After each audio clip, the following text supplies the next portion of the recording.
فرمایا اللہ کے رسول صلی اللہ علیہ وسلم گواہ ہو جائیے کہ آج کے بعد اللہ کی قسم، اس ذات کی قسم جس نے آپ کو حق دے کر نبی بنا کے بھیجا ہے، حکیم آج کے بعد کسی کے مال میں ایک ذرے کا بھی نقص پیدا نہیں کرے گا، ایک ذرہ بھی نہیں لوں گا، اور حتیٰ کہ دنیا سے چلا جاؤں پھر لوگوں سے لینا تو دور کی بات، بیت المال میں جو لاکھوں کروڑوں کا وظیفہ ملتا تھا حضرت عمر فاروق کے دور میں کہتے حکیم لے لو مجھے ضرورت نہیں ہے، حتیٰ کہ حضرت عمر فاروق نے فرمایا لوگوں گواہ ہو جاؤ میں حکیم کو دیتا ہوں، حکیم لیتے نہیں ہیں، یہ حکیم بن حزام ہے۔ پیارے پیغمبر صلی اللہ علیہ وسلم نے ابو جہل کا بھائی حارث بن ہشام ہے، صحابی رسول ہے، شروع کا ہے، 100 اونٹ دیا ہے، سہیل بن عمر کو 100 اونٹ دیا ہے، صفوان بن امیہ جو حضرت بلال کا ان کا باپ آقا تھا، ظلم کیا کرتا تھا، بیٹے کا نام صفوان ہے،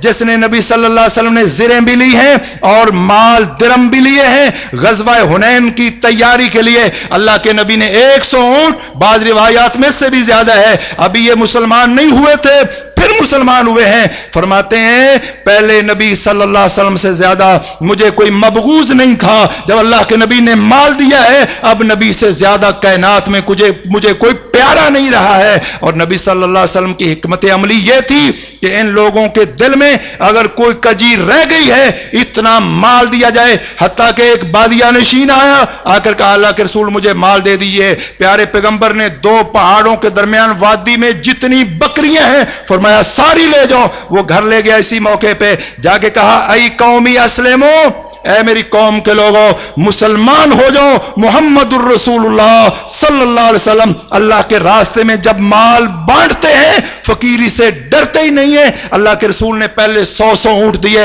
پھر 50 لوگوں کو اونٹ دیتے چلے گئے، 40 دیتے گئے، مہاجرین کو بھی دیا، مکے والوں کو دیا، حوازن کے جو لوگ نئے مسلمان ہوئے تھے ان کو دیا، لیکن انصار کو کچھ نہیں دیا۔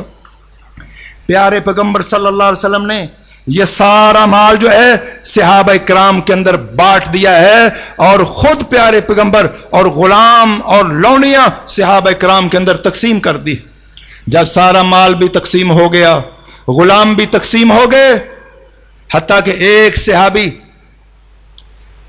عباس بن مرداس اللہ کے رسول صلی اللہ علیہ وسلم نے 100 سے کم اونٹ دیے، کہنے لگے پیارے پیغمبر صلی اللہ علیہ وسلم یہ اقرا بن حابس ہے اور یہ عیینہ بن حصن ہے، ان کا باپ اور میرا باپ جس طرح وہ چودھری تھے اس طرح میرا باپ بھی چودھری تھا، اور جس طرح یہ مجلسوں کے اندر چودھری ہیں میں بھی اس طرح سردار ہوں، نہ میرا باپ ان کے باپوں سے کم تھا نہ کسی مجلس میں میں کم ہوں، آپ نے مجھے کم اونٹ دیے ہیں۔ اور بات اونٹوں کی نہیں ہے، بات سٹیٹس اور مقام کی ہے، جس کو آج نیچے کر دیا گیا کبھی اس کو اونچا نہیں کیا جائے گا۔ اللہ کے رسول نے عباس بن مرداس کے بھی 100 اونٹ مکمل کر دیے، گویا کہ اللہ کے رسول صلی اللہ علیہ وسلم نے سارا مال صحابہ کرام میں تقسیم فرما دیا، نئے مسلمانوں میں تقسیم فرما دیا، اور خصوصاً سرداروں میں 100 اونٹ پیارے پیغمبر صلی اللہ علیہ وسلم نے دے دیا۔ جب سارا مال تقسیم ہو گیا تو پھر وہ لوگ مسلمان ہو کر آ گئے۔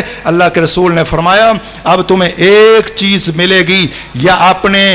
سارے قیدی واپس لے لو یا سارا مال واپس لے لو، چنانچہ اس کی تفصیل انشاءاللہ اگلے جمعے میں آئے گی۔ وما توفیقی الا باللہ، سبحان ربک رب العزت عما یصفون وسلام علی المرسلین والحمد للہ رب العالمین۔